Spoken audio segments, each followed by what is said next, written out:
Imam Mashkur, warga asal desa Monkelayu, Kabupaten Biren, Aceh, ditemukan meninggal dunia di kawasan Karawang, Jawa Barat beberapa waktu lalu. Keluarga menduga korban meninggal akibat diculik dan dianiaya oleh oknum Pas Pampres. Keluarga menjelaskan, pada 12 Agustus lalu sempat beberapa kali menerima telepon dari korban. Korban mengaku ditangkap dan dianiaya oknum TNI. Korban juga meminta keluarga membayar 50 juta rupiah agar ia dibebaskan.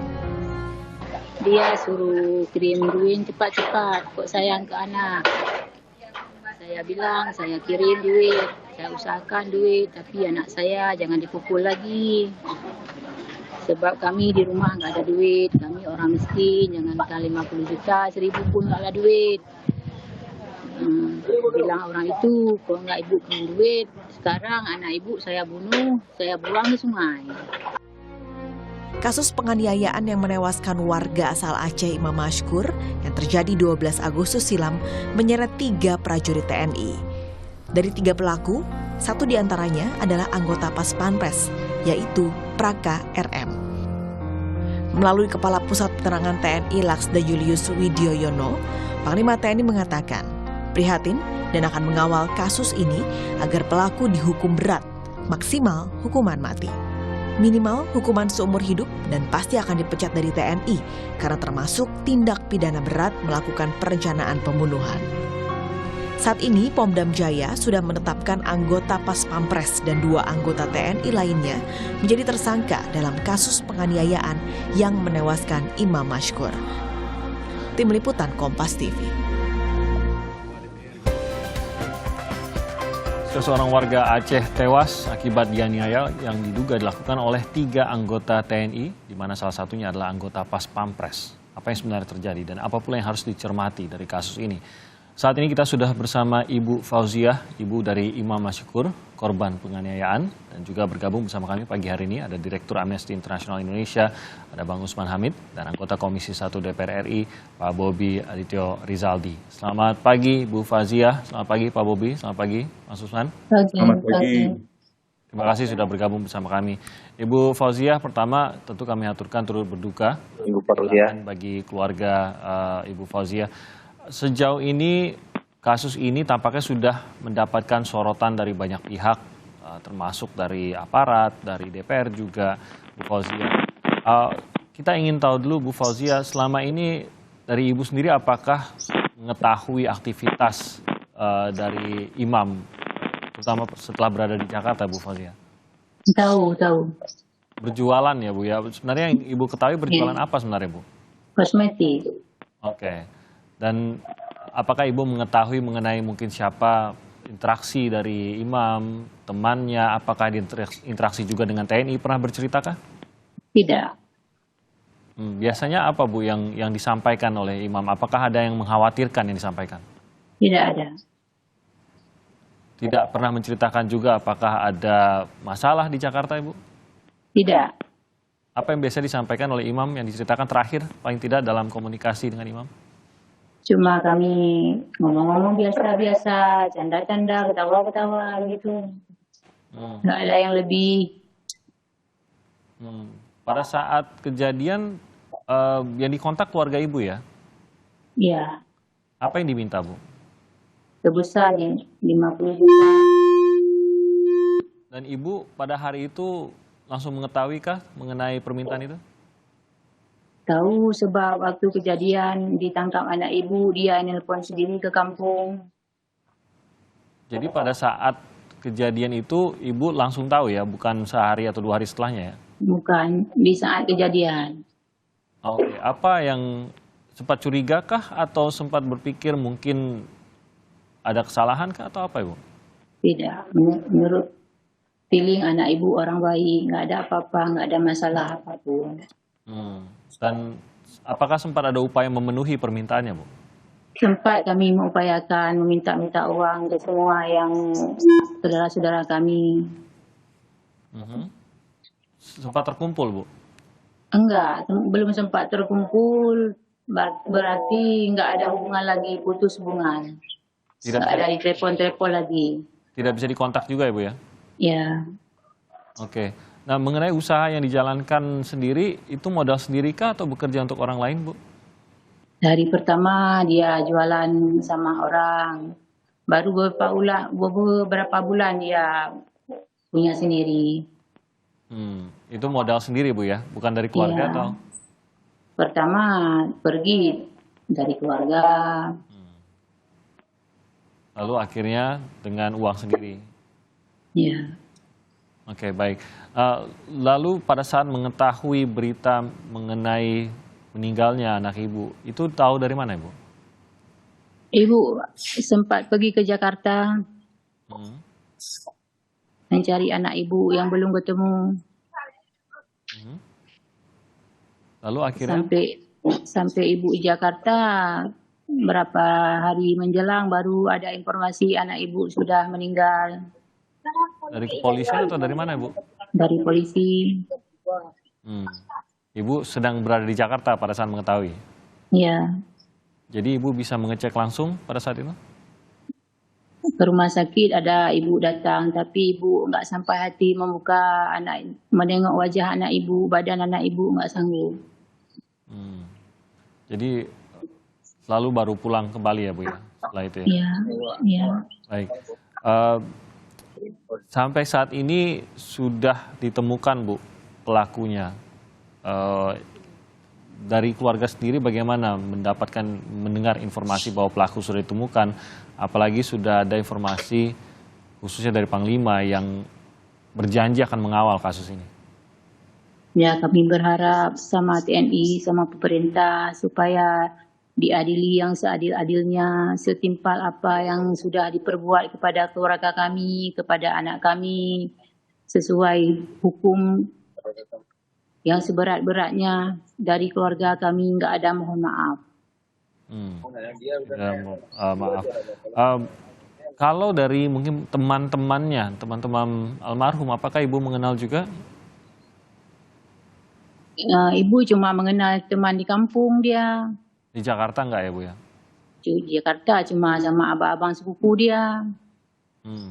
Sudah sempat berbicara dengan mereka, Bu? Sama siapa? Dengan abang-abang sepupu yang di Jakarta? Sempat dia yang mengantar jenazah kemari ke kampung. Ada kecurigaan tidak dari mereka? Mungkin ada yang aneh dari hubungan dengan TNI kah atau dengan siapa? Tidak. Tidak diceritakan oleh imam juga ya, Bu ya? Tidak. Oke, baik Ibu. Saya ke Bang Usman. Bang Usman, ini sangat mendapatkan sorotan karena pelaku yang sampai saat ini diduga melakukan ini adalah 3 orang anggota TNI. Dan diperparah lagi dengan adanya salah satunya merupakan Pas Pampres, begitu. Mungkin kita bisa mengatakan bahwa ini memang perbuatan orang terlepas dari pekerjaannya, pangkatnya, dan lain-lain, begitu. Tapi bagaimanapun juga ini mencoreng nama TNI karena dilakukan oleh seorang yang aktif di TNI. Dari Amnesty International sendiri, apa mungkin perhatiannya yang harus kita taruh itu, perhatiannya fokusnya pada apa melihat kasus yang begini sadis, begitu, Mas Usman? Ya, pertama saya ingin sampaikan bela sungkawa untuk Ibu Fauziah dan keluarga. Yang kedua, ada beberapa pokok yang penting untuk diperhatikan dalam kasus ini. Yang pertama, bahwa siapapun, baik itu warga sipil, anggota polisi, anggota TNI, tidak diperbolehkan untuk melakukan perbuatan yang kejam, tidak manusiawi, dan merendahkan martabat manusia. Karena itu melanggar hukum hak asasi manusia. Dan yang kedua, setiap orang harus diperlakukan setara di hadapan hukum dan pemerintahan. Dan karena itu, apakah ia seorang warga sipil, anggota TNI, atau anggota polisi, kalau ia melakukan tindakan-tindakan yang sifatnya melanggar hukum pidana umum, maka ia harus tunduk pada yurisdiksi peradilan umum. Sayangnya, dalam banyak kasus ketika anggota TNI terlibat di dalam pelanggaran hukum pidana umum, ia tidak diajukan ke peradilan umum, melainkan diajukan ke peradilan militer. Ia dijauhkan, dihindari dari jangkauan penegakan hukum. Dan biasanya dalam banyak kasus di pengadilan militer, proses hukum yang berujung di pengadilan pertama misalnya dengan pemberhentian dari kedinasan, belum tentu dilaksanakan. Karena dalam sejumlah kasus misalnya penculikan dan penyiksaan serta pembunuhan aktivis tahun 97-98 dan juga penghilangan paksa, mereka yang terlibat dibawa ke pengadilan militer, divonis bersalah, diberhentikan dari dinas kemiliteran. Belakangan kita tahu tidak pernah diberhentikan, justru mendapatkan promosi kepangkatan, jabatan, sampai di tingkat perwira tinggi, jenderal. Nah, yang ketiga yang penting diperhatikan dalam perkara ini adalah modus dan motif dari peristiwa penculikan, penyiksaan, dan pembunuhan terhadap Imam Mashkur, yaitu pemerasan.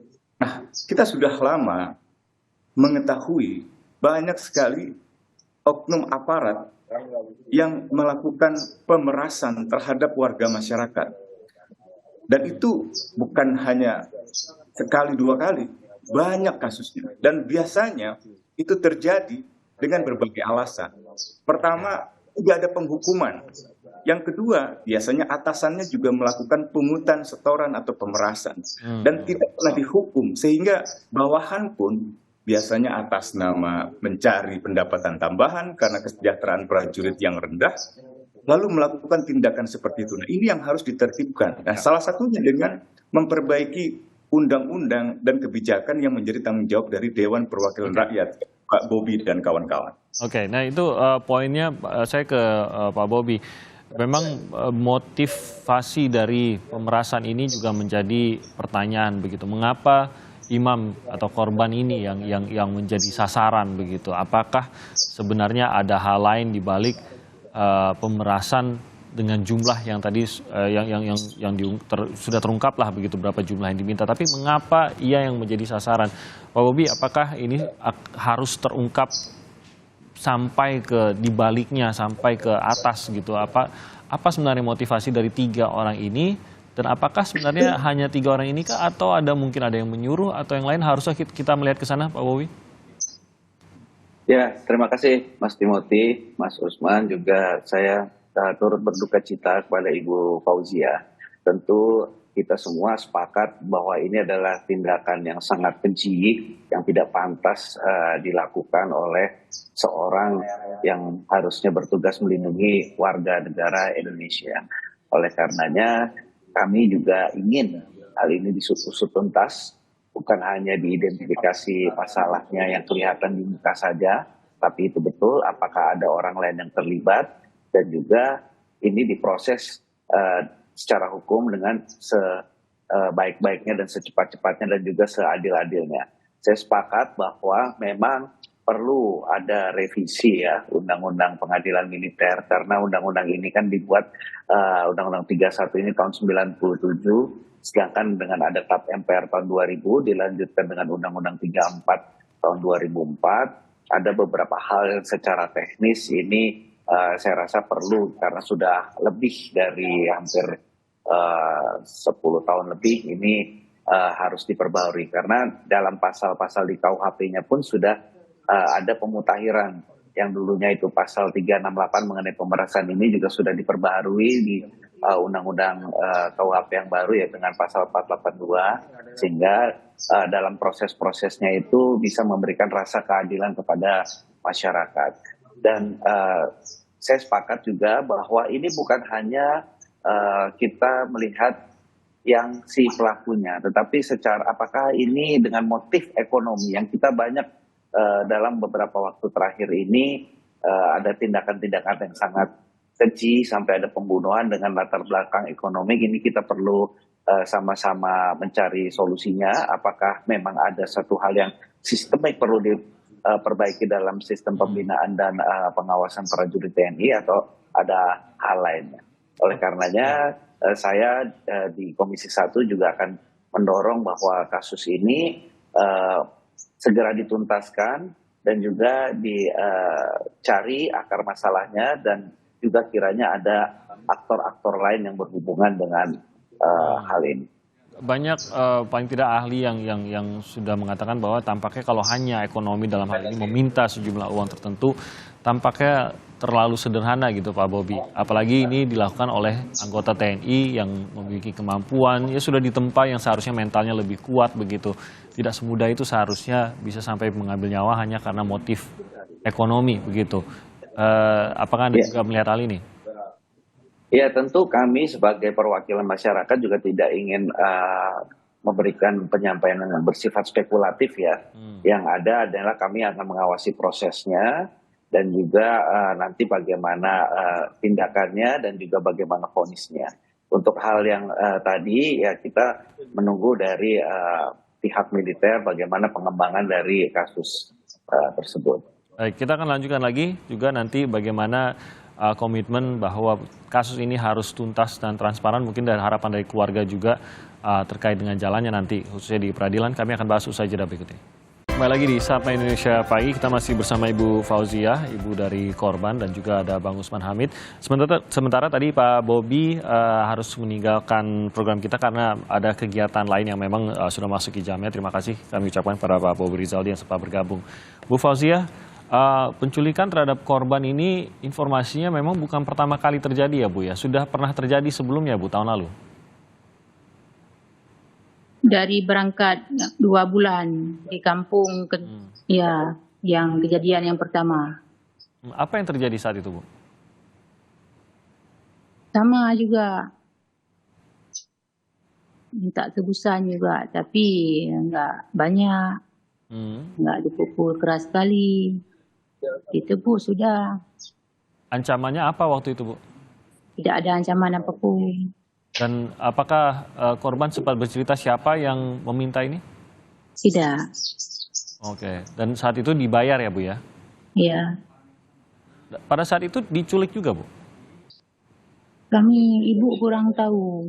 Sebab dia nggak pernah cerita sama ibu. Cuma dia bilang sama abang dia, Said Sulaiman. Jadi yang ditelepon saat itu abangnya? Iya, ke kampung nggak nelpon dia. Maksudnya sempat pulang Waktu gitu? kejadian pertama nggak di nelpon ke kampung, ditebus sama abang dia. Lalu dilepas? Iya. Sempat terpikir untuk melapor mungkin ke polisi atau ke aparat? Nggak tahu, ibu nggak tahu. Tidak cerita ke ibu ya pada saat penculikan pertama itu, tidak sempat cerita ibu ya? Enggak. Jadi ibu tahu penculikan yang pertama itu dari siapa dan Kemarin. kapan Bu? Waktu kejadian kedua, baru ibu tahu. Oh, jadi setelah korban meninggal dunia ibu baru mengetahui? Iya. Oke, sehingga berarti mungkin ini disimpan lah Bu ya untuk menjaga ibu dan keluarga gitu ya, informasi tersebut. Tapi ibu sendiri tidak pernah melihat ada yang mungkin kekhawatiran kah dari korban dalam masa-masa setelah berada di Jakarta? Tidak. Biasa-biasa aja Pak. Apalagi yang diceritakan oleh abangnya Bu, yang mungkin ibu baru ketahui? Tidak ada cerita apapun. Cuma yang kayak Bapak bilang tadi. Penculikan pertama saja? Iya, iya. Oke. Dan yang kedua ini juga sama ya Bu ya, abangnya juga yang ditelepon? Pertama kami yang tahu dia dirampok, diculik, telepon ke adik dia. Minta tebusan 50 juta, bilang abang udah ditangkap, udah dipukul keras, nggak tahan lagi, cepat-cepat kirim duit. Habis itu kirim video. Beberapa saat menjelang baru nelpon ke ibu. Sambil menangis dia bilang, mak cepat-cepat kirim duit. Ini saya nggak tahan lagi, saya dipukul keras, sikit lagi saya mau mati. Mau cari kemana uang? Mak tidak ada uang 50 juta. Pinjam ke saudara-saudara kemana-mana aja lah mak. Cepat kirim, saya nggak tahan lagi. Dia nangis keras. Dan itu terakhir komunikasi Bu ya? Ada 3 kali nelpon ke ibu. Yang terakhir berarti ibu yang nelpon ke sana. yang jawab, yang angkat HP tersangka. Dia bilang ke ibu, cepat kirim uang. Kalau enggak anak ibu cepat kirim uang malam ini. Saya bilang saya kirim uang, saya usahakan. Tapi anak ibu jangan dipukul lagi. Saya cari uang cepat saya kirim. Sebab kami enggak ada uang, jangankan 50 juta, 1.000 pun enggak ada duit. Dibilang orang tersangka itu, kalau enggak kirim duit malam ini, anak ibu dipukul, dibunuh, dibuang ke sungai. Gitu ceritanya, Pak. Ibu berarti sempat berbicara dengan pelaku. Sempat mengaku namanya kah, Bu? Ya, enggak. Nggak ngaku nama. Yang ngomong cepat-cepat kali. Lalu ya kita sampai mengetahui bahwa ini kejadiannya demikian ya. Saat ini sudah ditahan dan akan melalui proses hukum. Janjinya memang akan dihukum seberat-beratnya. Apakah ada permintaan dari keluarga terkait dengan proses hukum peradilan yang akan berlangsung? Apakah Ibu Kami sendiri akan hadir? mohon sama TNI, sama pemerintah diadili yang seadil-adilnya, dihukum yang setimpal dengan apa yang dia perbuat ke keluarga kami, ke anak kami. Yang seadil-adilnya. Dari keluarga nggak ada maaf. Dari TNI sendiri apakah sudah ada yang menghubungi Ibu atau keluarga? Tidak. Belum ada ya? Ya. Sama sekali. Ya. Oke, saya ke Bang Usman. Kalau kita mendengar detail ceritanya, memang sadis sekali begitu, Bang Usman. Bahkan ini sampai mengulang ya. Ibu baru mengetahui setelah kejadian kedua, tapi sebenarnya ini adalah kejadian yang sudah berulang. Ada keleluasaan bagi pelaku untuk melakukan atau mengulang hal yang sama. Tapi ini dalam proses hukum nanti kita akan mengetahui apakah memang sama persis pelakunya gitu ya. Tapi Bang Usman, mungkin yang harus dipahami oleh masyarakat juga adalah bahwa sebagai anggota TNI bukan hanya tanggung jawab lebih, tapi memang ada kelebihan memiliki senjata, memiliki kemampuan juga secara pribadi, secara fisik lebih daripada warga biasa. Demikian seharusnya begitu. Ini apakah Anda melihat hanya penyalahgunaan wewenangkah atau memang sudah benar-benar masuk pidana terlepas dari orang tersebut TNI atau tidak? Rasa-rasanya ini memang bukan suatu hal yang pantas dilakukan oleh siapapun, apalagi anggota TNI, Bang Usman. Ya, betul sekali. Bukan hal yang pantas dilakukan oleh siapapun, atas nama apapun, dengan dalih apapun. Bagaimanapun penculikan, penyiksaan, atau perlakuan tidak manusiawi yang kejam sampai membunuh dengan cara-cara seperti itu tidak dapat dibenarkan. Dan ini memang terus terjadi karena selama ini tidak ada penghukuman yang adil. Amnesty dan Koalisi Masyarakat Sipil untuk Sektor Keamanan, Reformasi Sektor Keamanan itu berkali-kali menyuarakan berbagai kasus yang terjadi dan meminta agar misalnya Dewan Perwakilan Rakyat dan pemerintah merevisi Undang-Undang Peradilan Militer. Karena tanpa ada pembenahan sistem penghukuman di dalam ranah peradilan militer ke peradilan umum, tidak akan ada perasaan gentar atau jerah untuk melakukan tindakan yang sama. Bang Usman, biar dipahami oleh masyarakat, poin yang mau direvisi itu apa? Mengapa sampai itu harus direvisi menurut Anda? Jadi tindakan penyiksaan, penculikan, pembunuhan adalah tindak pidana umum, bukan tindak pidana pelanggaran hukum militer. Kalau pelanggaran hukum militer itu membocorkan rahasia negara, melawan perintah atasan, atau membuat kerusakan di tangki militer, kompleks militer, asrama militer, atau misalnya di sebuah pangkalan militer. Nah, hal-hal seperti itu berbeda. Ini peristiwa terjadi dalam bentuk tindak pidana umum, pembunuhan, penculikan, penyiksaan, terjadi di Rempoa, di wilayah lingkungan masyarakat yang biasa, lalu di Karawang, di sebuah sungai. Itu lingkungan umum, dan itu harus tunduk pada jurisdiksi peradilan umum. Dalam hal ini, kepolisian punya wewenang dan punya tanggung jawab untuk memastikan kasus seperti ini tidak terjadi. Dan kalau terjadi, maka menjadi kewajiban mereka untuk mengurusnya. Kalau tidak, untuk apa kita punya kepolisian? Kan Imam Mashkur tidak tinggal di tangki militer. Dia tidak tinggal di dalam pangkalan militer. Dia tinggal di masyarakat umum yang kewajiban perlindungan kepadanya ada pada kepolisian. Oke. Dalam 3 Jadi ini tahun seharusnya ditangani oleh kepolisian proses hukum ke depannya, seharusnya begitu menurut Anda? betul sekali. Dan ini kasus yang mungkin ke-105 dari perlakuan kejam tidak manusiawi yang mengorbankan setidaknya 171 orang itu dari 2020 sampai 2023, dan ada yang melibatkan anggota TNI, ada yang melibatkan anggota Polri, ada juga yang melibatkan petugas negara lainnya misalnya di lembaga pemasyarakatan. Nah, kerusuhan seperti ini bisa terjadi dan tidak pernah berhenti karena tidak ada penghukuman yang adil terhadap mereka yang pernah melakukan tindakan serupa di masa lalu. Jadi tidak ada gentar dan tidak ada efek jerah. Oke, nah realistisnya Bang Usman, proses peradilan yang akan sesuai dengan undang-undang yang menurut Anda akan dilakukan, walaupun tadi Anda menggambarkan seharusnya polisi mengambilnya dan melalui hukum pidana umum, tapi realistisnya seperti apa yang akan dilihat oleh Ibu Fauzia dan keluarga? Pertama, sebenarnya Presiden, Jaksa Agung itu punya wewenang lebih untuk menentukan jurisdiksi peradilan mana yang misalnya harus diterapkan dalam perkara ini, dan memastikan hakim-hakimnya nanti punya integritas sehingga bisa memberikan proses pembuktian dan hukuman yang adil. Lalu dalam jangka panjang, DPR dan pemerintah perlu membentuk sebuah tim kerja, bahkan di DPR sendiri perlu membentuk panitia khusus antara Komisi 1 dan Komisi 3 untuk revisi Undang-Undang Nomor 31 tahun 97 tentang peradilan militer. Jadi tidak ada lagi orang atau siapapun yang hanya karena dia anggota TNI, anggota Polri atau aparatus pemerintah merasa kebal hukum, merasa di atas hukum untuk melakukan tindakan yang tidak manusiawi. Ya, karena sesungguhnya tidak ada yang di atas hukum. Itu sebenarnya seharusnya begitu.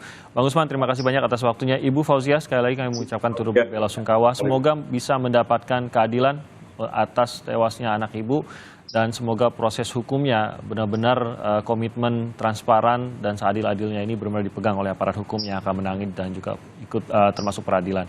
Bu Fauzia, terima kasih banyak atas waktunya pagi hari ini. Bang Usman, terima kasih atas waktunya, dan juga tadi ada Pak Bobi Rizaldi yang juga bergabung bersama kami. Kami akan kembali lagi dalam kesempatan lain. Selamat pagi.